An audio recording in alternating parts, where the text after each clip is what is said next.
கேட்கிற கர்த்தருடைய வார்த்தைகளை ஆழமாக உள்வாங்க வேண்டும். ஒவ்வொரு வாரமும் அவனுடைய வார்த்தையை நீங்க சரியா கேட்டீங்கன்னா அந்த வார்த்தையின்படி ஒரு அற்புதம் அந்த வாரம் உங்களுக்கு என்ன செய்யும் நடக்கும். அடுத்த வாரம் நீங்க சாட்சி பகுதியில் அதை என்ன செய்யலாம், சொல்லலாம். அல்லேலூயா.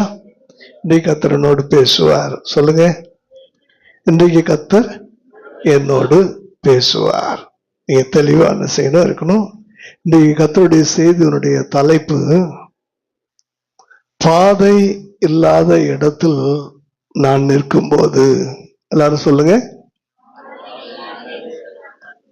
பாதை இல்லாத இடத்தில் நான் நிற்கும் போது. என்று சொல்லுங்க, என்னுடைய மனநிலை எப்படி இருக்கும். இதுதான் தெளிவா புரிஞ்சுக்கங்க. இந்த மாதிரி சூழ்நிலையில ஆண்டவருடைய பிள்ளைகளுடைய அந்த மனதை பயம் பற்றி கொள்ளுமா, பதற்றம் பற்றி கொள்ளுமா? பாதையே இல்லை, அவ்வளவுதான், எல்லாம் முடிந்தது, இனி ஒன்றுமே இல்லை அப்படின்ற சூழல, போதும் கர்த்தாவே என்னை எடுத்து கொள்ளும் என்று நம்முடைய ஜெபம் மாறுமா? எனக்கு தெரியுமான கர்த்தருடைய பிள்ளைகளே, ஒரு காட்சி உங்களுக்கு கண்களுக்கு முன்பாக நான் காண்பிக்க விரும்புகிறேன். யாத்திராகமம் 14வது அதிகாரம் எடுத்துக்கொள்ளுங்க. யாத்திராகமம் 14வது அதிகாரம் 9-10 வாசிங்க. மைக்கு கால்லஸ் மைக் இருங்க, இந்தாங்க, என்னுடைய க்ளோரிட்ட கொடுங்க, வாசிங்க. யாத்திராகமம் 14:9-10.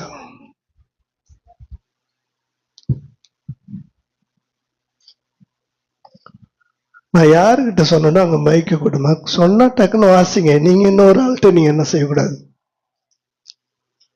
எகிப்தியர் பார்வோனுடைய சகல குதிரைகளோடும் ரதங்களோடும் அவனுடைய குதிரை வீரரோடும் சேனைகளோடும் அவர்களை தொடர்ந்து போய் சமுத்திர தண்டையிலே பாகல் செபலுக்கு எதிரே இருக்கிற ஈரோத் பள்ளத்தாக்கின் முன்னடியிலே பாளையம் இறங்கி இருக்கிற அவர்களை கிட்டினார்கள். பார்வோன் சமீபித்து வருகிற போது இஸ்ரவேல் புத்திரர் தங்கள் கண்களை ஏறெடுத்து பார்த்து எகிப்தியர் தங்களுக்கு பின்னே வருகிறதை கண்டு மிகவும் பயந்தார்கள். அப்பொழுது இஸ்ரவேல் புத்திரர் கர்த்தரை நோக்கி கூப்பிட்டார்கள். கவனிங்க, இப்பொழுது ஒரு படக்காட்சியை போல உங்களுக்கு காண்பிக்க விரும்புகிறேன். இஸ்ரவேல் ஜனங்கள் மோசேயின் வார்த்தைக்கு கீழ்ப்படிந்து வேற அங்க வந்துட்டாங்க. கானானுக்கு போகலாம்னு சொல்லி புறப்பட்டாங்க. புறப்பட்டு வந்து பாதை இல்லாத ஒரு இடத்துல நின்றுட்டாங்க. பாதை இல்லாத ஒரு இடத்துல நின்றுட்டாங்க. இப்ப செங்கடல் திறந்தாலும் உள்ளவங்க என்ன செய்ய மாட்டாங்க, கண்டிப்பா போக மாட்டார்கள். ஏனென்றால் இந்த செங்கடலை கடந்து அந்த பக்கம் போறதுக்குள்ள திடீர்னு மூடிடுச்சுன்னா என்ன ஆகுதுன்னு ஒரு பயம் கண்டிப்பா வரும். இது பாதை இல்லாத இடம். இந்த நேரத்துல திரும்பி பார்க்கறாங்க, பின்னால பயங்கரமான ஒரு இராணுவம் என்ன செஞ்சிட்டு இருக்குது, வந்துட்டு இருக்குது. ரதங்களோடும் குதிரைகளோடும் எங்களை நெருங்கி வந்துட்டு இருக்குது. இப்ப பின்னாலையும் போக முடியாது, முன்னாலேயும் போக முடியாது. பாதை இல்லாத இடத்துல இவங்க என்ன செய்யறாங்க, நிற்கிறார்கள். தெளிவா புரிஞ்சுக்குங்க. இந்த மாதிரி ஒரு இக்கட்டான சூழ்நிலையில எங்களை கொண்டு வந்து நிறுத்திட்டீங்களே மோசே என்று சொல்லி அந்த நேரத்துல கல் எடுக்கிறது கையில என்ன இல்லை, சூழ்நிலையும் இல்லை. ஏன்னா அது ஒரு கடற்கரை பகுதியில் அவங்க என்ன செய்யறாங்க, நிற்கிறாங்க. அந்த செங்கடலை அப்படி முட்டி நிக்கிற மாதிரி ஒரு சூழ்நிலை. திரும்பி எங்கேயும் சிதற என்ன செய்ய முடியாது, எங்கேயுமே ஓட முடியாது. கொஞ்சம் யோசிச்சு பாருல, வாழ்க்கையில அவ்வளவுதான், இதுக்கு மேல ஆள தப்பி பிழைக்க வழியே இல்லை என்கிற ஒரு சூழ்நிலை நம்முடைய வாழ்க்கையில வரும்போது, இதுதான் அப்போஸ்தலர் 27வது அதிகாரம் 20 முதற்கொண்டு 22 வரைக்கும் ஒரு வாசிங்க. அப்போஸ்தலர் 27 20 முதற்கொண்டு 22 வரை. அநேக நாளாய் சூரியனாவது ம், நட்சத்திரங்களாவது காணப்படாமல் ம், மிகுந்த பெருங்காற்று மழையும் அடித்து கொண்டிருந்தபடியினால் ம், இனி தப்பி பிழைப்போம் என்னும் நம்பிக்கை முழுமையும் அற்று போயிற்று. ம், அநேக நாள் அவர்கள் போஜனம் பண்ணாமல் இருந்தபோது ம். பவுல் அவர்கள் நடுவிலே நின்று, மனுஷரே, இந்த வருத்தமும் சேதமும் வராதபடிக்கு என் சொல்லை கேட்டு கிரேத்தா தீவை விட்டு புறப்படாமல் இருக்க வேண்டியதாயிருந்தது. ம். ஆகிலும் திடமானதாய் இருங்கள் என்று இப்பொழுது உங்களுக்கு தைரியம் சொல்லுகிறேன். கப்பர் சேதமே அல்லாமல் உங்களில் ஒருவனுக்கும் பிராண சேதம் வராது. போதும், கவனிங்க. அந்த இடத்துல ஒரு வார்த்தை, இனி தப்பி பிழைப்போம் என்கிற நம்பிக்கை அற்று போயிற்று. ஏன்னா நீங்க யோசிச்சு பாருங்க, இப்ப எங்க இருக்கிறாங்க? நடுக்கடல்ல இருக்கிறாங்க. இப்ப ஒருவேளை கப்பல் உடைஞ்சு நீந்துவதற்கு ஆளுக்கு ஒரு பலகை கிடைச்சாலும் எந்த திசையில நீந்துறதுன்னு தெரியாது.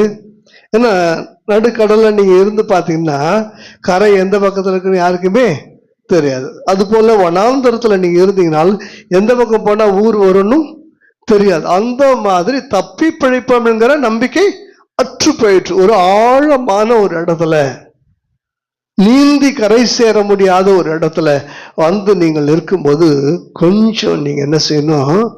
பகுத்தறிவும் நிதானமும் உங்களுக்கு தேவை. பகுத்தறிவும் நிதானமும் உங்களுக்கு தேவை. அதான் 1 கொரிந்தியர் 2வது அதிகாரம் எடுத்துக்கொள்ளுங்க. 1 கொரிந்தியர் 2வது அதிகாரம் கடைசி சில வசனங்களை நம்ம என்ன செய்யலாம், வாசிக்கலாம். நீங்க 12வது வசனத்திலிருந்து 15வது வசனம் வரைக்கும் வாசிங்க. நாங்களோ உலகத்தின் ஆவியை பெறாமல் தேவனால் எங்களுக்கு அருளப்பட்டவைகளை அறியும்படிக்கு தேவனிடத்திலிருந்து புறப்படுகிற ஆவியே பெற்றோம். அவைகளை நாங்கள் மனுஷ ஞானம் போதிக்கிற வார்த்தைகளாலே பேசாமல் பரிசுத்தாவி போதிக்கிற வார்த்தைகளாலே பேசி ஆவிக்குரியவைகளை ஆவிக்குரியவைகளோடு சம்பந்தப்படுத்தி காண்பிக்கிறோம். ஜென்ம சுவாபமான மனுஷனோ தேவனுடைய ஆவிக்குரியவைகளை ஏற்றுக்கொள்ளான்.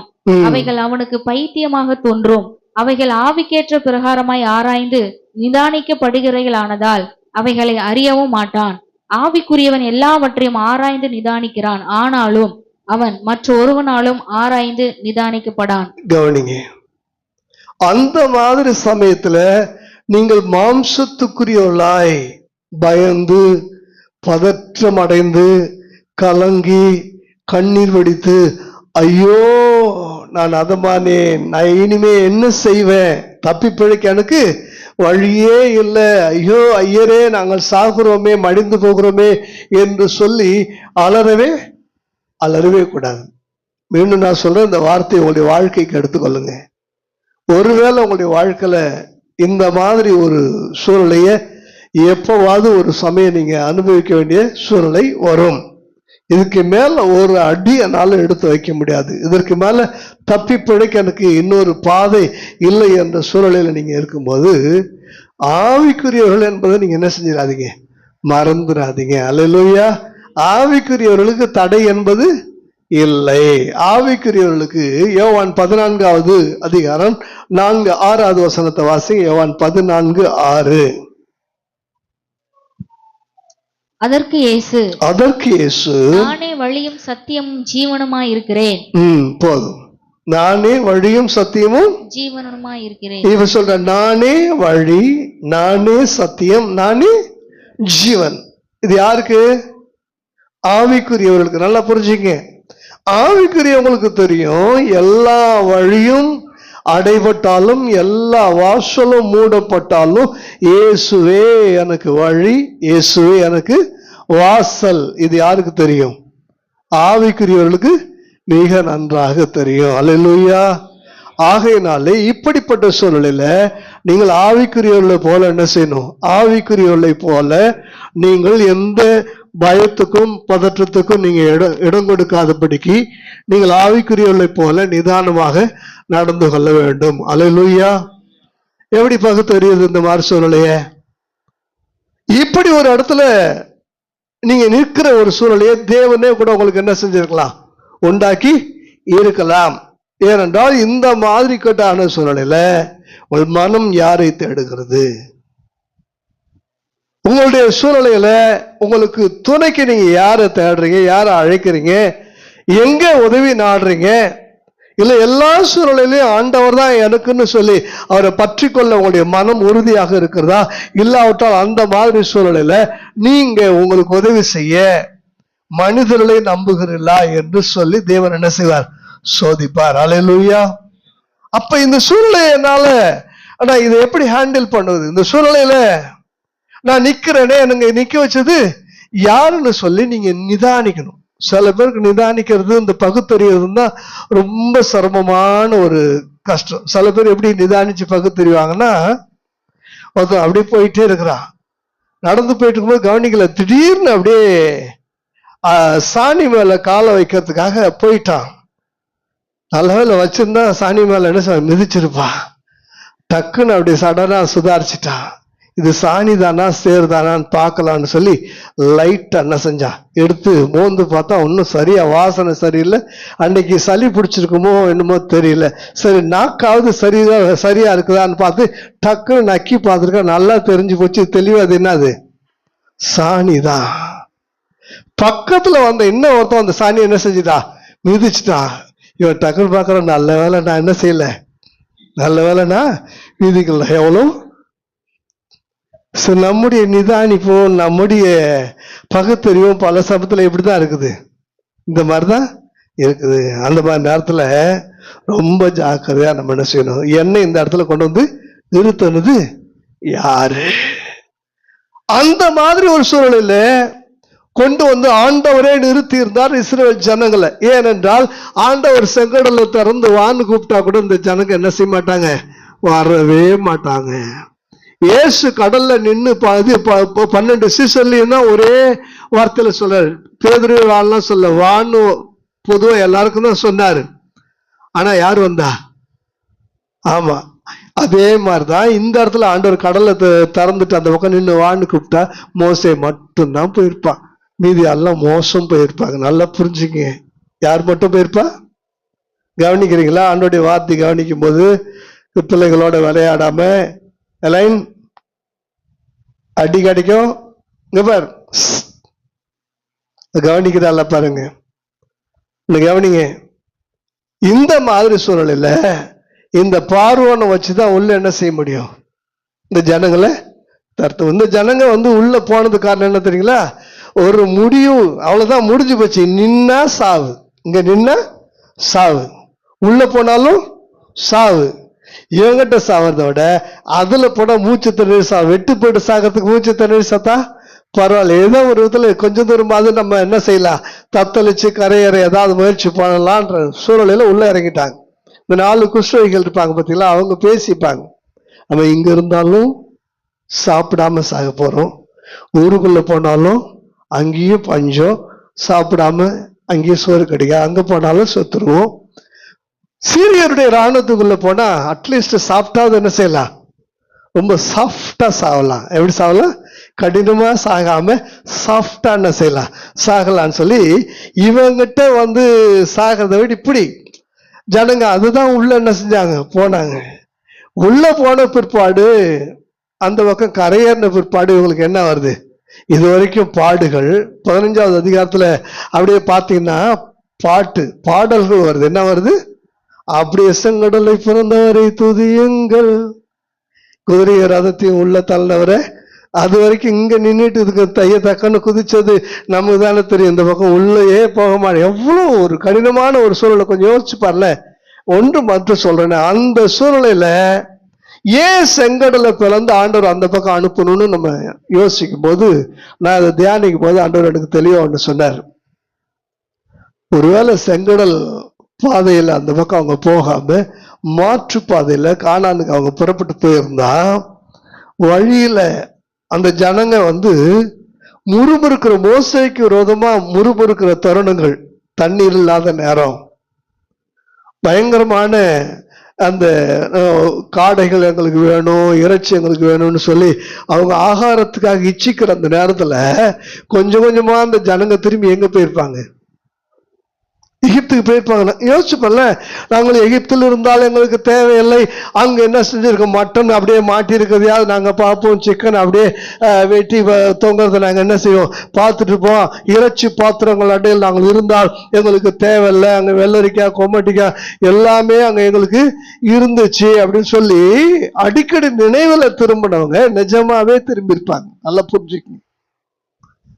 ஆண்டவர் மீண்டும் உனக்கு திரும்ப முடியாத ஒரு இடத்துக்கு கொண்டு வந்து உன்னை கானானுக்கு நடத்த வேண்டும் என்பதற்காக உன் மீது வைத்துதான் பரிவும் அன்பும் கொடுத்த வாக்கு தத்துவத்தினுடைய முழுமையும் நிறைவேற்றுவதற்காகத்தான் நீ திரும்பி வர முடியாத ஒரு வாசலை திறந்து அந்த பக்கம் கொண்டு போய் அந்த வாசலை அடைத்து வைத்து விட்டார். அல்லேலூயா. அவர் அடைத்த வாசலை ஒருபோது ஒரு மனுஷனும் உனக்கு திறக்க முடியாது. அல்லேலூயா. இல்லன்னா இந்த மோசையெல்லாம் அந்த ஜனங்க மதிச்சிருப்பாங்க நினைக்கிறீங்களா? மிதிச்சிருப்பாங்க, ஆனா கொண்டிருப்பாங்க. இவன் என்ன செஞ்சிருக்கவே முடியாது, தடுத்திருக்கவே முடியாது. அல்லேலூயா. இந்த மாதிரி ஒரு சூழ்நிலையை நீங்க உங்க வாழ்க்கையில நீங்க கொஞ்சம் யோசிச்சு பாருல. உதாரணத்துக்கு இதே மாதிரி இன்னொரு சூழ்நிலை, பவுலும் அவரோடு 275 பேர், மொத்தம் 276 பேர் போறாங்க. போற சமயத்துல போக வேண்டாம்னு சொல்லி பவுல் சொன்ன அந்த வார்த்தையை அவங்க என்ன செய்யல, ஆவிக்குரியவன் எல்லாவற்றையும் என்ன செய்வான், நிதானிப்பான்.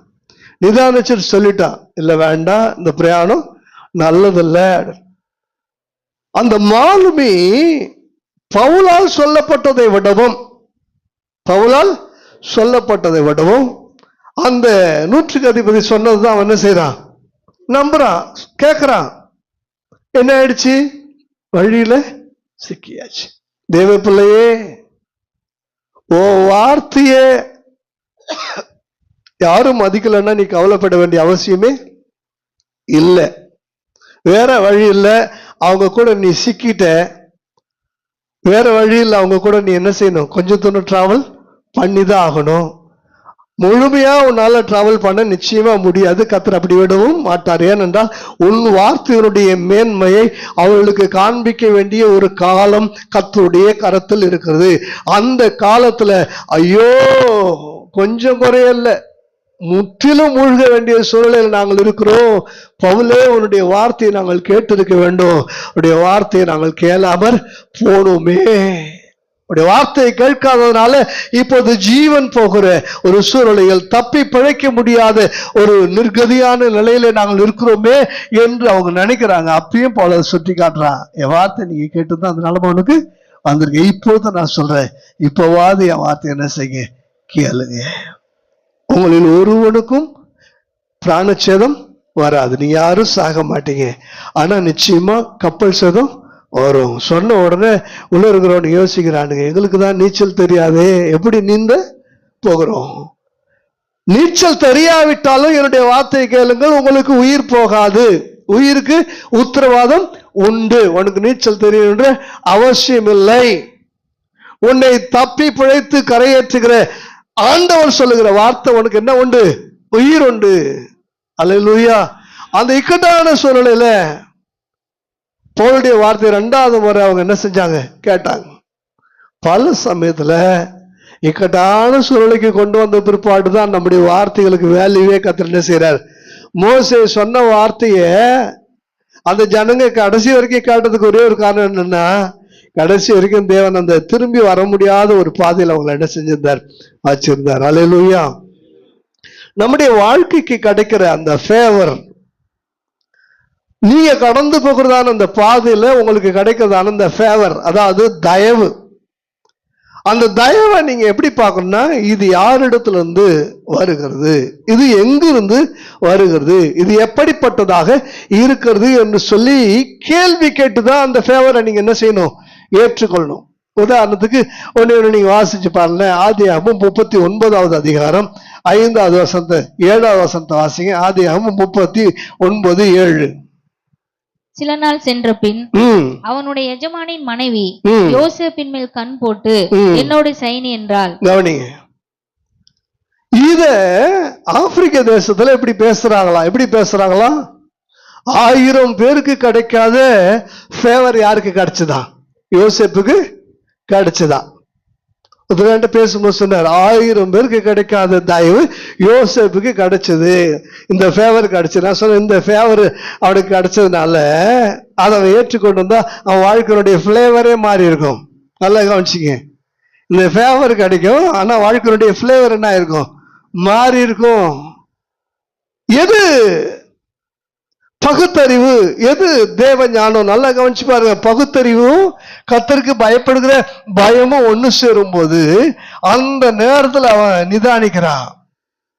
அந்த நேரத்துல அவன் பகுத்தறிந்து கர்த்தருக்கு பயந்து யோசிக்கிறான், நான் தேவனுடைய பார்வையில் இருக்கிறேன், நான் தேவனுடைய பார்வையில் இருக்கிறேன். கவனிச்சு பாருங்க, நமக்கு கிடைக்கிற அந்த ஃபேவரை தேவனிடத்திலிருந்து தான் வருகிறதா என்று சொல்லி நீ நிதானிக்க கூடுமானால் அது தேவனுடைய ஞானமாக இருக்கிறது. அல்லேலூயா. கர்த்தருக்கு பயப்படுதலே ஞானத்தின் அங்கதான் அவருடைய ஞானம் என்ன செய்யுது? ஆரம்பமாகிறது. அல்லேலூயா. உனக்கு கிடைக்கிற அந்த தயவு கொஞ்சம் யோசிச்சு பாருல. உனக்கு கிடைக்கிற வாழ்க்கையில கிடைக்கிற ஒரு ஓப்பனிங், நல்ல ஒரு பெரிய ஓப்பனிங். யோனா புறப்பட்டு போகிறார். அப்படி எண்ணமே நான் நினிவேக்கு போகக்கூடாது, வேற எங்கேயாவது என்ன செய்யணும்? போகணும். அவன் தர்சீசுக்கு போகலாம் பிளான் பண்ணல, எங்கேயோ தேவ சித்தத்தை விட்டு என்ன செய்யணும்? போகணும். வரா சொகுசு கப்பல் தர்சீசுக்கு ரெடியா நிக்குது, சீட்டுக்கு பதிலாக பர்த்து கிடைக்குது. அழகா நம்மால கீழே போயிட்டு அடித்தளத்துல இழுத்து போத்திட்டு என்ன செஞ்சுட்டான்? நல்லா தூங்கிட்டான். இவன் நினைக்கிறான், எனக்கு சூப்பரா தப்பிக்கிறதுக்கு என்ன ஆயிடுச்சு, தப்பி பிழைக்க வழி இல்லைன்னா நமக்கு எல்லாம் திறந்த வாசல், பரந்த வாசல், அப்படியே என்ன செஞ்சுட்டு இருக்குது? விரிவ விசாலமான பாதை. புறப்பட்டு என்ன செஞ்சுட்டு இருக்கிறா? போயிட்டு இருக்கிறா. அல்லேலூயா. இந்த ஃபேவர் என்னாச்சு? கடைசியில் இவனுக்கு பெரும் சிக்கலை உண்டு பண்ணுச்சு. தேவன் எல்லா இடத்துலயும் ஃபோர்ஸ் பண்ணி காரியங்கள் என்ன செய்ய மாட்டார்? செய்ய மாட்டார். அந்த மோசே மூலமா நடத்தப்பட்ட ஜனங்களுக்கு ஆண்டவர் திணித்தது போல செங்கடலுக்குள்ளே திணித்தார். இந்த யோனாவை தேவன் தம்முடைய சுத்தத்துக்குள்ள மீண்டும் கொண்டு வந்து திணிப்பதை போல திணித்தார். எல்லாரையும் அப்படி என்ன செய்ய மாட்டார்? திணிக்க மாட்டார். கவனிச்சு பாருங்க. யூதாஸ் அப்படி கொண்டு வந்து ஆண்டு திணிச்சாரா? திணிக்கவே இல்லையே, விட்டுட்டார்ல, போனவன் அவ்வளவுதான். இன்னை வரைக்கும் நம்ம என்ன செய்யல. இப்படி நம்முடைய வாழ்க்கையில இப்படி திறக்கிறதான அந்த சூழ்நிலைகளை கொஞ்சம் கவனிச்சு பாருங்க. எனக்கு கிடைக்கிற இந்த ஓப்பனிங் யார் மூலமா கிடைக்குது? இயேசுவின் மூலம். அவர் தான் வழியா, அவர் தான் வாசலா. வழியே இல்லாத இடத்துல நீ இருக்கும்போது ஒண்ணு நினைச்சுக்கோ, என் தேவன் எனக்கு வாசல், என் தேவன் எனக்கு வழி. ஏன் என்னங்க கொண்டு வந்து நிறுத்தி இருக்கிறார் என்றால், இந்த மாறு சூழ்நிலையில நான் இருக்கும்போது என்னுடைய மனநல முற்றிலுமாய் தேவனை சார்ந்து கொள்ளுமா, மனிதனை சார்ந்து கொள்ளுமா என்று என்னை சோதிப்பதற்காகத்தான். ஆபிரகாமுடைய வாழ்க்கையில எதற்காக ஆண்டவர் பலிபீடத்தை கட்ட சொன்னார்? எதற்காக அந்த ஈசாக்கை அங்கே பலியிட சொன்னார்? பலிபீடம் கட்ட சொன்னார், பலியிட சொன்னார், எல்லாம் உண்மைதான். ஆனா பலியிட விட்டாரா? விடல. அப்புறம் கடைசியா சொல்ற, ஆபிரகாமே ஒண்ணுன்னா சோதிப்பதற்காக, நீ என்னை நேசிக்கிறாயா என்பதை பார்ப்பதற்காகத்தான். இப்போது தெரியும், நீ உனக்கும் உனக்கு பின்னொரு சந்ததிக்கும் கர்த்தருக்கு பயப்படுதலை நீ கற்றுக் கொடுப்பாய். அல்லேலூயா. உண்மையா இல்லையா? இருக்கீங்களா? அல்லேலூயா. இன்னொரு வசனத்தை கூட நீங்க வாசிச்சு பாருங்களேன்.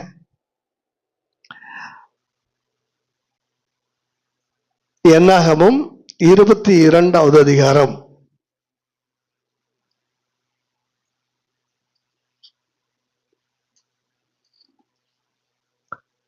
என்னாகமும் 22வது அதிகாரம் 23வது வசனத்திலிருந்து வாசிங்க. கர்த்தருடைய தூதனானவர் உருவின பட்டயத்தை தம்முடைய கையிலே பிடித்துக் கொண்டு வழியிலே நிற்கிறதை கழுதை கண்டு வழியை விட்டு வயலிலே விலகி போயிற்று. கழுதையை வழியில் திருப்ப பிலேயாம் அதை அடித்தான். கர்த்தருடைய தூதனானவர் இருபுறத்திலும் சுவர் வைத்திருந்த திராட்சை தோட்டங்களின் பாதையிலே போய் நின்றார். கழுதை கர்த்தருடைய தூதனை கண்டு சுவர் ஓரமாய் ஒதுங்கி பிலேயாமின் காலை சுவரோடு நெருக்கிற்று. திரும்பவும் அதை அடித்தான். அப்பொழுது கர்த்தருடைய தூதன் அப்புறம் போய் வலதுபுறம் இடதுபுறம் விலக வழியில்லாத இடுக்கமான இடத்திலே நின்றார். வலதுபுறமும் இடதுபுறமும் விலக வழியில்லாத இடத்துல வந்து கர்த்தருடைய தூதன் நின்றார். இப்ப எங்க என்ன செய்ய முடியாது? எங்கேயுமே திரும்ப முடியாது. இப்ப என்ன செஞ்சாகணும் சொல்லுங்க? எங்கேயுமே திரும்ப முடியாது. இப்பதான் கண்ணு திறக்குது. இப்பதான் கண்ணு திறக்குது. கண்ணு திறந்த உடனே முன்னாடி யார் நிக்கிறா? அப்ப இந்த இடத்துல நிறுத்துறது யாரு? இந்த இடத்துல நிறுத்துறது கழுதை இல்லை, இந்த இடத்துல நிறுத்துறது தூதன். பல சமயத்துல நமக்கு யார் மேல கோவம் வருது தெரியுமா? இந்த இடத்துல நிறுத்துறது காரணம் அந்த கழுதை. அந்த கழுதையால தான் நான் இந்த இடத்துல என்ன செய்யறேன், நிக்கிறேன். இதுக்கு காரணம் இந்த கழுதை, அதுக்கு காரணம் அந்த கழுதைன்னு கழுதையை போட்டு அடிக்கிறதுக்கு வாய்ப்பு கிடைச்சா நம்ம என்ன செய்யறோம்? கட்டையை எடுக்கிறோம், தடியை எடுக்கிறோம், எல்லா கழுதையும் நம்ம என்ன செய்யறோம்? எல்லா கழுதையும் விமர்சிக்கிறோம். எல்லா கழுதையின் மேல நமக்கு என்ன வருது? கோபம் வருது இல்ல? அந்த கழுதை இல்லைன்னா இந்த மாதிரி சூழ்நிலையில நீ வந்து என்ன செய்ய மாட்ட? நிக்க மாட்ட. இங்க உன்னை கொண்டு வந்து நிறுத்துவதற்காக தான் அந்த கழுதை மேல ஏத்தி உன்னை என்ன செஞ்சாரு? உட்கார வச்சிருக்கிறாரு. அல்லேலூயா, அல்லேலூயா. எனக்கு பிரியமான தேவனுடைய பிள்ளைகளே, கொஞ்சம் யோசிச்சு பாருங்க. யோசேப்பனுடைய வாழ்க்கை நீங்க கொஞ்சம் நினைச்சு பாருங்க. யோசேப்பனுடைய வாழ்க்கையில இன்னும் சொல்ல போனா நேசிச்ச அவங்க அப்பாவால யோசேப்புடைய வாழ்க்கையினுடைய மேன்மைக்கு அவர் எந்த உதவியுமே செய்ய முடியல. நல்லா புரிஞ்சுங்க. ஆண்டவர் அவனை உயர்த்த வேண்டும் என்று சொல்லி கடந்து போக வைத்திருந்ததான அந்த பாதைக்கு நேரா தகப்பனால என்ன செய்ய முடியாது. அவனை அதிக நேசித்த தகப்பனால கூட கர்த்தர் வைத்திருந்ததான அந்த சித்தத்தின் பாதையில அவன் செல்வதற்கு ஃபேவர் பண்ணவே முடியல.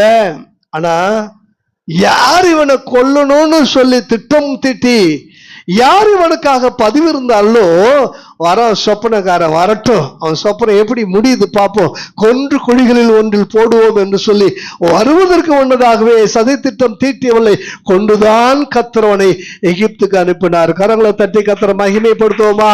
உன்னை நேசிக்கிறவர்கள் கூட உன்னுடைய வாழ்க்கையில செய்ய முடியாத ஒரு ஃபேவர், உன்னை நேசிக்கிறவர்கள் கூட உனக்காக தேவனுடைய பாதையில் உன்னை திசை திருப்பி அனுப்ப முடியாத ஒரு சூழ்நிலையில உன்னை வெறுக்கிறவளை கொண்டு கர்த்தர் உனக்கான பாதையை ஆயத்தம் பண்ணி வைத்திருப்பார். அல்லேலூயா. உண்மையா இல்லையா? யோசிச்சு பாருங்க. 2 பேர் ஜோஷுவா சொன்னது போல சிறைச்சாலையில 2 பேருக்கு அவன் ஃபேவர் பண்றான். சுயம்பாகி, இன்னொருவன் பானபாத்திரக்காரன். 2 பேருக்கும் சொப்பனம் சொல்றான். ஒருவன் கண்டிப்பா தூக்குல போடப்பட்டு சாவான்னு சொல்லிட்டான். அவன்கிட்ட உதவி கேட்க முடியாது. ஆனா இன்னொருத்தவன்ட்ட சொல்றான், பழையபடியே ராஜா உன்னை மீண்டும் உன்னுடைய ஸ்தானத்துல உன்னை உயர்த்தி வைப்பார், அப்போது என்ன செஞ்சுக்கோ, நினைச்சுக்கோ. யார்கிட்ட ஃபேவர் கேட்கறா? ஒரு மனுஷன்ட்ட ஃபேவர் கேட்கறா. அந்த மனுஷனை மறக்கடிச்சது யார் தான் சொல்லுங்க? இங்க பார்வோனுடைய இருதயத்தை கடினப்படுத்தி நீ துரத்திட்டு வாடான்னு சொன்னதே அவர் தான். ஏன்னா இவன் துரத்துறா நம்ம ஜனங்க என்ன ஆகாது? ஓடாது. இவன் மறக்கலன்னா இன்னும் ஒரு முக்கியமான இக்கட்டான சூழ்நிலையில இவன் ஆண்டவரால நினைக்க வைக்க முடியாது. அந்த சமயத்துல அவன் மறக்காம பார்வோனுக்கு நினைவிட்டு இருந்தான்னா நிச்சயமாவே இவனுக்கு விடுதலை கிடைச்சிருக்கும். தேசத்தினுடைய உயர்ந்த சிங்காசனம் கிடைச்சிருக்குமா? கொஞ்சம் யோசிச்சு பாருங்க. உனக்கு விடுதலையா? தேவன் உனக்காக வைத்திருக்கிற மேன்மையா, மகிமையா, உயரமும் உன்னதமான சிங்காசனமா? எது? நீங்கள் மேலானவைகளை தேடுங்கள். நீங்கள் பூமிக்குரியவைகள் அல்ல, கிறிஸ்து உன்னதங்களிலே வீற்றிருக்கிறவர்களுக்குரிய அந்த மேலானதை தேடுங்க. அப்படியே சிங்காசனத்துக்கு பக்கத்துல உங்களுக்கு ஒரு சிங்காசனத்தை கத்து போட்டு வைத்திருக்க. கரங்களை தெரிவிக்கிற மகிமைப்படுத்துவோமா? ஹல்லேலூயா. இதெல்லாம் நான் கோடிட்டு காண்பித்து சொல்லுகிறேன். உடைய வாழ்க்கையில் எப்படி ஒரு சூழல் வரும்னா, இந்த வசனங்களை, இந்த பரிசுத்தவானுடைய வாழ்க்கையை நீங்க பார்த்து நீங்களும் பாட கற்றுக்கொள்ளுங்கள்.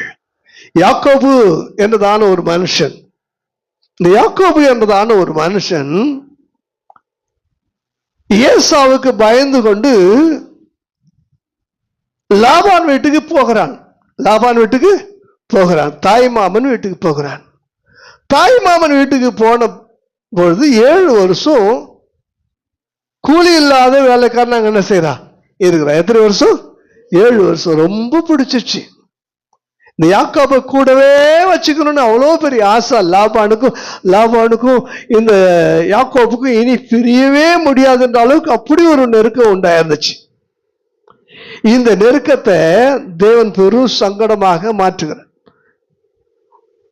7 வருஷம் ராகேலுக்காக வேலை செஞ்சான். 7வது வருஷத்துல லேயால் கொடுக்கப்பட்ட அங்கேயே ஒரு பெரிய பூகம்பம் வெடிக்குது.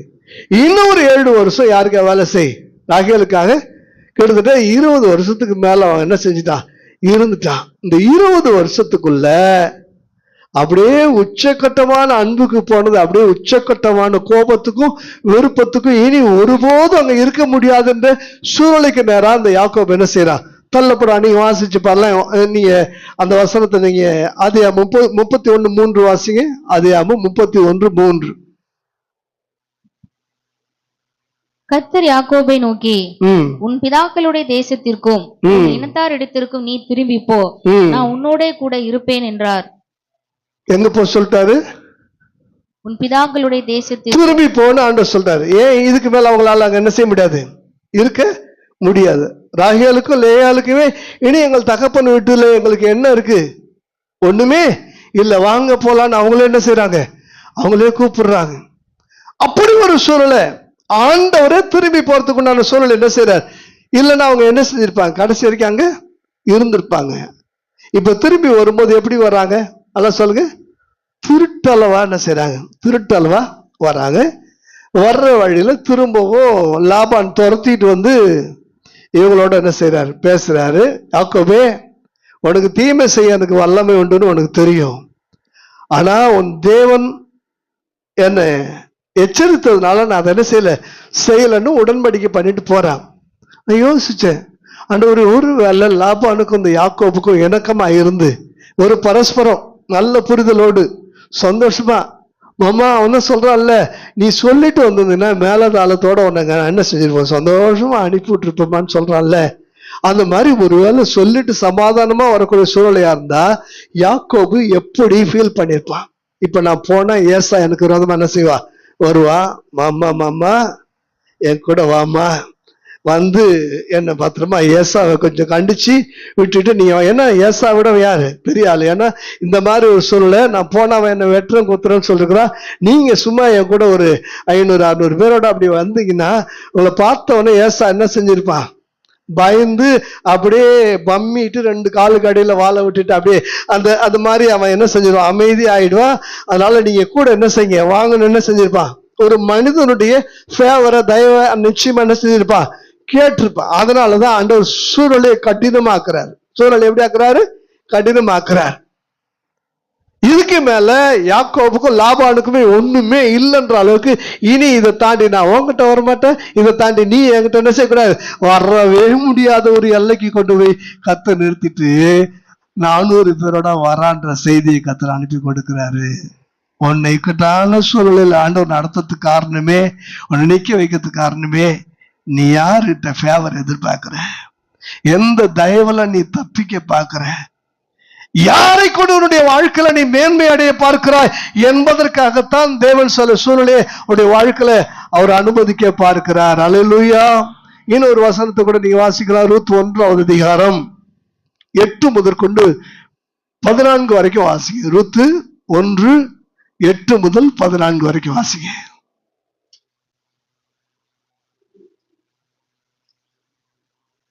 நகோமி தன் 2 மருமக்களையும் நோக்கி, நீங்கள் இருவரும் உங்கள் தாய் வீட்டுக்கு திரும்பி போங்கள். மரித்து போனவர்களுக்கும் எனக்கும் நீங்கள் தயை செய்தது போல கர்த்தர் உங்களுக்கும் தயை செய்வாராக. கர்த்தர் உங்கள் இருவருக்கும் வாய்க்கும் புருஷனுடைய வீட்டிலே நீங்கள் சுகமாய் வாழ்ந்திருக்க செய்வாராக என்று சொல்லி அவர்களை முத்தமிட்டாள். அப்பொழுது அவர்கள் சத்தமிட்டு அழுது அவளை பார்த்து, உம்முடைய ஜனத்தண்டைக்கே உம்முடனே வருவோம் என்றார்கள். அதற்கு நகோமி, என் மக்களே, நீங்கள் திரும்பி போங்கள், என்னோடு ஏன் வருகிறீர்கள்? உங்களுக்கு புருஷராகும்படிக்கு இனிமேல் என் கற்பத்தில் எனக்கு பிள்ளைகள் உண்டாகுமோ? என் மக்களே, திரும்பி போங்கள். நான் வயது சென்றவள், ஒரு புருஷனுடன் வாழத்தக்கவள் அல்ல. அப்படிப்பட்ட நம்பிக்கை எனக்கு உண்டாயிருந்து நான் இன்று இரவில் ஒரு புருஷனுக்கு வாழ்க்கைப்பட்டு பிள்ளைகளை பெற்றாலோ அவர்கள் பெரியவர்கள் ஆகும் மட்டும் புருஷருக்கு வாழ்க்கைப்படாதபடிக்கு நீங்கள் பொறுத்திருப்பீர்களோ? அது கூடாது. என் மக்களே, கர்த்தருடைய கை எனக்கு விரோதமாய் இருக்கிறதினால் உங்கள் நிமித்தம் எனக்கு மிகுந்த விசனம் இருக்கிறது என்றாள். அப்பொழுது அவர்கள் சத்தமிட்டு அதிகமாய் அழுதார்கள். ஒருபால் தன் மாமியை முத்தமிட்டு போனாள். ரூத்தோ அவளை விடாமல் பற்றி கொண்டாள். அப்பொழுது ஒருபால் திரும்பி போயிட்டா, ரூத்து விடாமல் பற்றி கொண்டாள். தெளிவா தெரிஞ்சுக்க, இனி ஒரு வாழ்க்கை இல்லை என்று அறிந்த ஒருபால் திரும்பி போய்விட்டால், இனி ஒரு வாழ்க்கை இல்லை என்பதை நன்றாய் அறிந்த பின்னும் ரூத்து பின்னால நகோமிக்கு பின்னால் என்ன செய்யறா? வரா. அல்லேலூயா. அப்ப நீங்க தெளிவா ஒன்று புரிஞ்சுங்க, வழியே இல்லை. அவன் சொல்றான், நகோமி மாமியார் சொல்றான், நாளைக்கே நான் ஒரு குழந்தையை பெற்று வளர்ற வரைக்கும் நீ வெயிட் பண்ணுவியா? ஒரு வாழ்க்கை இல்லை. நீ வந்தாலும் ஒன்னும் ஒரு பிரயோஜனமும் இல்லை. எதுக்காக வரீங்க? யோசிச்சு பாரு. அந்த ரூத்துக்கு ஒண்ணு தெரியும், இஸ்ரேலிலே ஒரு தேவன் இருக்கிறார். அல்லேலூயா, அல்லேலூயா. அந்த தேவனுக்காகத்தான் வர. அல்லேலூயா. அங்க வந்தாரு. நகோமியே நம்ப முடியாத வாழ்க்கையை அந்த தேவன் இந்த ரூத்துக்கு தந்தார். அல்லேலூயா. இனி வாழ்க்கைக்கு வழியே இல்லை என்கிற இடத்துல இயேசுவே வழியானார். அந்த வழியாக இயேசுவே இந்த உலகில் வந்தார். நல்லா கவனிச்சு பாருங்க. அந்த ரூத்தோடைய வம்சத்துலதான் யாரு பிறக்கிறா? இயேசு கிறிஸ்து பிறக்கிற. மத்திய 1ஆம் அதிகாரத்துல நீங்க கவனிச்சு பாருங்க. அப்படியானால் நீ எங்க வழியில நினைக்கிறியோ, எங்க முடிவு அவ்வளவுதான் முடிஞ்சு போச்சு நினைக்கிறியோ, நல்லா தெரிஞ்சுக்கோ, முடிகிற இடத்துல ஒரு ஆரம்பம் ஆண்டவர் என்பதை அறிந்து கொள். வெட்டப்பட்ட அடிமரத்தை பார்க்கும் போது மீண்டும் துளிரோட செய்கிறவர் உன் சுக வாழ்வு சீக்கிரத்திலே துளித்து கர்த்தருடைய மகிமை உன்னை பின்னாலே தொடரும், உன்னை காக்கும் என்ற அந்த வார்த்தையை மட்டும் மனதில் நீ வைத்துக்கொள். அல்லேலூயா. உண்மையா இல்லையா? யோசிச்சு பாருங்க. பின்னிட்டு மட்டும் பார்க்காதீங்க, பின்னிட்டு மட்டும் பார்க்கவே பார்க்காதீங்க. ஒருவேளை சவுல் சொல்றான், நீ அந்த வசனத்தை நீங்க வாசிச்சு பாருல. 1 சாமுவேல்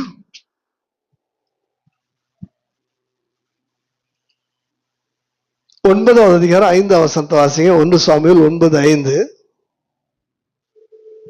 அவர்கள் சூப் என்னும் நாட்டிற்கு வந்தபோது சவுல் தன்னோடு இருந்த வேலைக்காரனை நோக்கி, என் தகப்பன் கழுதைகள் மேல் உள்ள கவலையை விட்டு நமக்காக கவலைப்படாதபடிக்கு திரும்பி போவோம் வா என்றான். திரும்பி போவோம் வா என்றான். சொன்னது யாரு? சவுல். திரும்பி போயிருந்தா என்ன சொல்லுங்க? திரும்பி போயிருந்தா கழுதை கூட கிடைச்சிருக்காது. உண்மையா இல்லையா? திரும்பி போயிருந்தா அந்த கழுதைக்கு எல்லாமே அவ்வளவுதான், முற்று. ஒன்று சொல்றேன், அங்கே ஒரு அழகான ஆலோசனையை கேட்டு ஒரு தேவ மனுஷனை சந்திக்கிற வாய்ப்பை அவன் பெற்றதுனாலதான் அந்த தேசத்தினுடைய ராஜாவாக, முதல் ராஜாவாக அவன் மாறினான். அல்லேலூயா. நல்லா தெரிஞ்சுங்க, எங்கேயாகிலும் திரும்பி போகக்கூடிய சூழலை வரும்போது தேவனுடைய ஆலோசனை உனக்கு வருமானால் அந்த தேவனுடைய ஆலோசனையை நீ கேட்டுக்கொண்டா உனக்கு நல்லா இருக்கும். அல்லேலூயா. தேவனுடைய ஆலோசனையை கேட்டு வழியிலே உருவின பட்டயத்தோடு இருக்கிற தூதனை பார்த்து இந்த பிழையாம் திரும்பி வந்திருந்தா ஒரு பிரச்சனையுமே இல்லை, ஒரு பிரச்சனையுமே இல்லை. எல்லாத்தையும் மீறி அவன் போய் 7 பலிபீடம் கட்டி தேவன் ஆசீர்வதிக்க நினைச்ச அந்த மக்களை சபைக்கு அவன் நினைச்சதுனால அவருடைய வாழ்க்கை கொலையுண்டு சாகிறான். கொலையுண்டு நம்முடைய வாழ்க்கை நீங்க கவனிச்சு பாருங்க.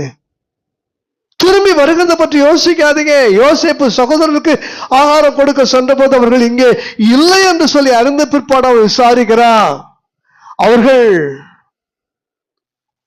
தோத்தானுக்கு போயிருக்கிறார்கள் சொல்லி கேள்விப்பட்ட போது இவன் அங்க தொடர்ந்து போய் என்ன செய்யறான்? அவங்களுக்கு ஆகாரம் கொடுக்கிறான். அவங்கள பார்க்காமலே வந்திருந்தா, எகிப்தை பார்க்காமலேயே, அந்த ராஜ்யத்தின் சிங்காசனத்துல அமராமலேயே என்னுடைய வாழ்க்கை என்ன செஞ்சிருக்கும்? முடிஞ்சு போயிருக்கும். உண்மையா இல்லையா? அல்லேலூயா. பல சமயத்துல தேவன் சில சூழ்நிலையை வாழ்க்கை பாதையில ஒரு முட்டுச்சந்தை அடுத்த அடி எடுத்து வைக்க முடியாத ஒரு இக்கட்டான சூழ்நிலையை அனுமதிப்பாரானால் உற்றுப்பார், அங்கே உனக்காக ஆண்டவர் நின்று கொண்டிருப்பார், வழியாக வாசலாக. அக்கினி 7 மடங்கு சூடாக்கப்பட்டு விட்டதே என்று சொல்லி யோசிக்காதே. உள்ளே தூக்கிட்டு போய் போடுறதுக்கு நீ உன்னை அனுமதிச்சு பாரு. உள்ளே உனக்காக ஏற்கனவே அக்கினியை அழைத்தவர், உள்ளே பட்சிக்கிற அக்கினியாய் அவர் நின்று கொண்டு இருப்பார். அல்லேலூயா. அது போடுகிற வரைக்கும் கவலையே படாது. பயம் இல்லாம என்ன செஞ்சிருங்க? பயம் இல்லாம அந்த பாதையில நீங்க போய் பாருங்க. இயேசு கிறிஸ்துவினுடைய வாழ்க்கைக்கு முன்னதாக தாவீதுடைய வாழ்க்கை நான் சொல்றேன், கவனிச்சு பாருங்க. தாவீது ஒரு இக்கட்டான சூழலில தன்னுடைய தேசத்தினுடைய மானத்தை காப்பாற்றுகிறான். ஒரு கோலியாத்தை ஜெயித்து ஒட்டுமொத்தமான தேசத்தினுடைய கௌரவத்தை நிலைநாட்டுகிறான். இந்த தாவீதை சவுல் ரொம்ப நேசிக்கிறான். அதனாலதான் 1000 பேருக்கு அதிபதி அவர் நியமிக்கிறான், படைத்தலைவரா நியமிக்கிறான், தன்னுடைய மகளை கொடுக்கிற, குமாரத்தையே கல்யாணம் பண்ணி கொடுக்கிறா. அப்படியே நல்லா போயிட்டு இருக்குது. இந்த சூழ்நிலையில தேவனே சூழ்நிலையை இக்கட்டா மாத்துறார். இப்ப மக்கள்லாம் போடுறாங்க, சவுல் கொண்டது 1000, தாவீது கொண்டது 10,000, இவனுக்காக பாட்டு எழுதி பாடினதை கேட்டவொடனே இவனுக்குள்ள ஒரு பொல்லாத ஆவி என்ன செய்யுது, வருது. இப்ப என்ன செய்யறாரு, தாவீத வெட்ட குத்த தாவீத கொல்ல முயற்சி பண்றான். ஆனா சவுலுக்கு நல்லா தெரியும், இந்த தாவீது ஒருபோதும் என்ன திருப்பி தாக்க மாட்டான், என்ன கொலை செய்ய மாட்டான், இந்த தாவீது மூலமா எனக்கு ஒரு ஆபத்தும் வராதுன்னு நல்லா தெரியும். ஆனாலும் தன்னுடைய குமாரன் நிமித்தம், இந்த தாவீது இருந்தா என் குமாரனுக்கு இந்த சிங்காசனம் அடுத்து இல்ல, யோனத்தான் இந்த சிங்காசனத்துக்கு வர முடியாது, தாவீது இல்லாவிட்டால் தான் இந்த யோனத்தான் இந்த சிங்காசனத்துக்கு வர முடியும் என்று சொல்லி அவன் ஒரு கணக்கு போட்டுட்டு, கர்த்தர் போட்ட கணக்க அவன் அழிக்க முயற்சி பண்றான், தாவீதை துரத்திடுறான். தாவீது இப்ப ஊருக்குள்ள, தாவீது காட்டுக்குள்ள அப்படியே என்ன செய்யறான், அவ்வளவுதான், இனி தாவீதுடைய வாழ்க்கை ஒண்ணுமே இல்ல, முடிஞ்சு போச்சுன்னு சொல்லி அந்த நினைக்கிறப்ப ஒரு செய்தி வருகிறது, சவுலும் யோனத்தானும் ஒரே நேரத்துல ஒரே நாளிலே மாண்டு போனார்கள் என்ற செய்தி வருகிறது. இந்த தாவீதின் சிங்காசனத்துக்கு தடையா இருந்த எல்லாரையும் கர்த்தர் கொன்று போட்டு அந்த சிங்காசனத்துக்கு தாவீதை கொண்டு போய் வைக்கிறார். கரங்களை தட்டி கர்த்தர் மகிமைப்படுத்துமா.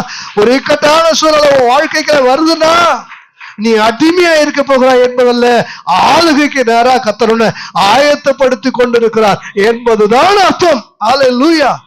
இயேசு கிறிஸ்து குழந்தையா இருந்த போதே கொல்ல நினைத்ததான அந்த ஏரோது, அவருடைய சட்டம் 2 வயதுக்குட்பட்ட குழந்தைகள் எல்லாம் கொண்டு குவித்துக் கொண்டிருக்கும் போது தேவனுடைய அந்த சத்தம் இயேசுவையும் யோசேப்பையும் மரியாதையும் என்ன செய்து காப்பாற்றி வேறு தேசத்துக்கு கொண்டு போகுது. ஆனா குறிப்பிட்ட காலத்துல ஒரு சத்தம் வருது, யோசேப்பே இந்த குழந்தைய கொல்ல வகை தேடினவர்கள் என்ன செஞ்சிட்டாங்க, ஆமா நீங்க என்ன செய்ய, பயப்படாம எங்க போங்க, இந்த குழந்தையனுடைய பிராணனை எடுக்க தேடன எல்லாரும் என்ன செஞ்சிட்டாங்க, செத்து போயிட்டாங்க, நீங்க போங்க, உங்களுக்கான சூழலை ஆயத்தப்படுத்திட்டு ஆண்டவர் திரும்ப கொண்டு வருவார் உங்களை. ஹல்லேலூயா, ஹல்லேலூயா. இயேசு கிறிஸ்துவின் வாழ்க்கையை கொஞ்சம் கவனிச்சு பாருங்க. 3 வருஷம் ஊழியத்துல இயேசுவே எப்பொழுதோ போர்ச்சவர்கள் பிடித்து கொண்டு போய் சிறையில் அடைத்து ஒன்றுமில்லாமல் ஆக்கியிருப்பார்கள். ஜனங்களுடைய செல்வாக்கு இயேசுக்கு அதிகமாய் பெருகியபடினாலே ஒவ்வொரு முறையும் பிடிக்க வரும்போதெல்லாம் ஜனங்களை பார்த்து பயந்து பிடிக்காம என்ன செய்வாங்க, விட்டுட்டு போவாங்க. காரணம் என்னன்னா, இந்த ஜனங்கள் இயேசுவால அப்போ புசிக்கிறார்கள், இயேசுவாலே பார்வை அடைகிறார்கள், இயேசுவாலே நடக்கிறார்கள், இயேசுவாலே உயிரோடு எழும்புகிறார்கள், இயேசுவாலே பிசாசுகள் துரத்தப்படுகிறார்கள், இயேசுவாலே பெரும் அதிசயங்களை அற்புதங்களை அனுதினமும் அவங்க என்ன செய்யறாங்க, பெற்றுக்கொள்ளுகிறார்கள். இயேசு கிறிஸ்துடைய வாழ்க்கை டெய்லி அந்த இடத்துல பாத்தீங்கன்னா மக்கள் செல்வாக்கு அதிகமா பெற்றுக்கொண்டே இருக்கு. மக்கள் செல்வாக்கு பயந்துதான் இயேசு யாரும் என்ன செய்யல, கைது பண்ண முடியல. இந்த மாதிரி ஒரு ஃபேவரை பார்த்த பிதாவாகிய தேவன் இப்ப சூழலை தலைகீழ மாத்துறாரு. சூழலை எப்படி மாத்துறாரு, தலைகீழ மாத்துறாரு. உள்ள இருந்தே ஒருத்தனை எழுப்புறாரு காட்டி கொடுக்கறதுக்கு, உள்ள இருந்தே ஒருத்தனை எழுப்புறாரு காட்டி கொடுக்க. இப்ப பொய் சாட்சி சொல்ல ஒரு கூட்டத்தை ஆண்டவர் என்ன செய்யறார், பணத்துக்காக ஒரு கூட்டத்தை என்ன செய்யறார், எழுப்புறார். பிரதான ஆசாரியருடைய மனதை இயேசு கிறிஸ்துவை கொலை செய்யும்படி திசை திருப்புறார்.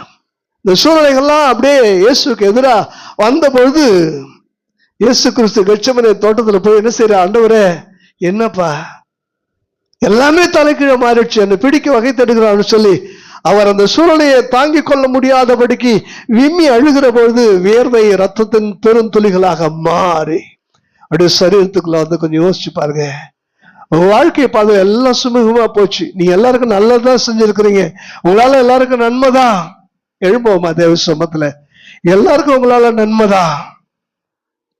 ஆனா எல்லாருமே உங்களுக்கு எதிராக எழும்பிட்டாங்க.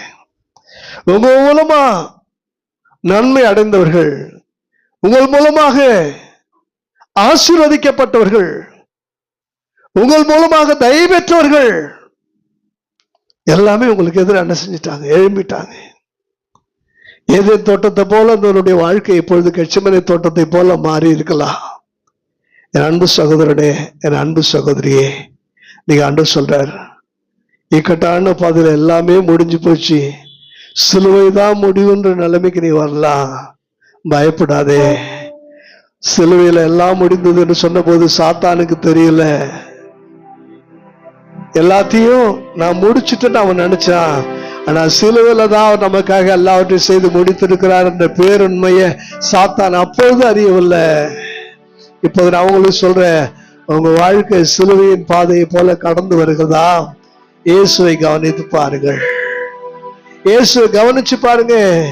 இயேசு சிலுவையில எல்லாம் முடிஞ்சது என்றப்ப பிசாசு முடிஞ்சிச்சுன்னு நினைச்சா, ஆனா 3ஆவது நாள் தான் தெரியுது அவர் உயிரோடு எழுந்து மரணத்தை ஜெயித்து வந்து சொன்னாரு, என்னை விசுவாசிக்கிறவன் மரித்தாலும் பிழைப்பான், எனக்கு நடந்தது உங்களுக்கு நடக்கும் என்று சொல்லி சொன்ன போது பிசாசு அதிர்ந்து போனான். மரணமே உன் கூர் எங்கே, பாதாளமே உன் ஜெயம் எங்கே என்று சொன்ன போது பிசாசு சத்த நாடி அடங்கி போனான். இன்றைக்கு உனக்கு விரோதமா வருகிறது மரணமே, ஆனாலும் பயப்படாதே. மரணத்தின் கூறு கூட உன்னை தொட முடியாது. உன்னை தொடுகிறவன் என் கண்மணியை தொடுகிறான் என்று மரணத்தை ஜெயித்தவர் சொல்லுகிறார். உன்னுடைய ஜீவனாகிய இயேசு சொல்லுகிறார், கிறிஸ்து எனக்கு ஜீவன், சாவு எனக்கு ஆதாயம். Thank you Jesus, thank you Jesus, thank you Jesus, hallelujah. நன்றி பரிசுத்த ஆவியானவரே, நன்றி பரிசுத்த ஆவியானவரே. நன்றியோடு துதிக்கிறோம், நன்றியோடு நன்றியோடு நன்றியோடு நாங்கள் துதிக்கிறோம். இந்த மாதிரி ஒரு சூழலில நீங்க கடந்து போகும்போது மனது இருண்டு போய் பிசாசு குருடாக்க விட்டு பயத்தையும் பதற்றத்தையும் இருதயத்துல நிரப்பி கொண்டீங்கன்னா சூறை செடிக்கு கீழே நீங்க படுத்துக் கொள்வீங்க. நீங்க ஆண்டவர் சொல்லுகிறார், மகளே, என் மகனே, உனக்காக நான் வைத்திருக்கிறது தேவ பர்வதம், பிசாசு உனக்காக கொடுத்திருக்கிறது ஒரு சூறை செடி. யோனாவே, ஆமனுக்கு செடிக்காக பரிதாபப்படுகிறாயா? 1,20,000 மக்களுக்காக, ஜீவனுக்காக நீ பரிதபிக்கிறாயா? உன் மனதை நீ பகுத்தறிந்து கொள். உன்னை நீயே நிதானித்து பார். எந்த சூழலில நீ நிற்கிறாய்? இந்த சூழலுக்கு காரணம் யார்? இக்கட்டான சூழலில நீ நின்றாலும் ஒண்ணு தெரிஞ்சுக்கொள், வழி இல்லாத இடத்துல உற்றுப்பார், அங்கே நானே வழி, நானே வாசல் என்று ஆல்ரெடி ஆண்டவர் 2 கரங்களையும் உனக்காக உன்னை அழைப்பது போன்று விரித்து கொண்டு நிற்பார். நீதிமான் அதற்குள் ஓடி சுகமாய் இருப்பார். கர்த்தருடைய நாமம் பலத்த துருகம், நீதிமான் அதற்குள் ஓடி சுகமாய் இருப்பார். ஆண்டோடைய வார்த்தைகள் நம்முடைய வாழ்க்கையில வந்து பலிக்க, இதை ஒரு முறையாவது என்னுடைய வாழ்க்கையில நான் வாழ்ந்து பார்க்க எனக்கு உதவி செய்யப்பான்னு சொல்லி கரங்களை தட்டி எல்லாரும் கர்த்தருடைய வார்த்தைகளுக்காரான்னு சொல்லுவோமா? Thank you Jesus, thank you Jesus, thank you Jesus, thank you Jesus. எல்லாரும் சேர்ந்து உணர்ந்து ஒரே குரல்ல சொல்லுவோமா? என் ஆத்மாவே கர்த்தரை ஸ்தோத்திரி, என் முழு உலகமே அவருடைய பரிசுத்த நாமத்தை ஸ்தோத்திரி. என் ஆத்மாவே கர்த்தரை ஸ்தோத்திரி, அவர் செய்த சகல உபகாரங்களையும் மறவாதே. நம்முடைய கர்த்தராகிய இயேசு கிறிஸ்துவின் கிருபையும் பிதாவாகிய தேவனுடைய அன்பும் பரிசுத்த ஆவியாருடைய அந்யோன்ய ஐக்கியமும் இன்றைக்கு அன்றைக்கும் நம் அனைவரோடு கூட இருப்பதாக. அல்லேலூயா, அல்லேலூயா, அல்லேலூயா. Praise the Lord.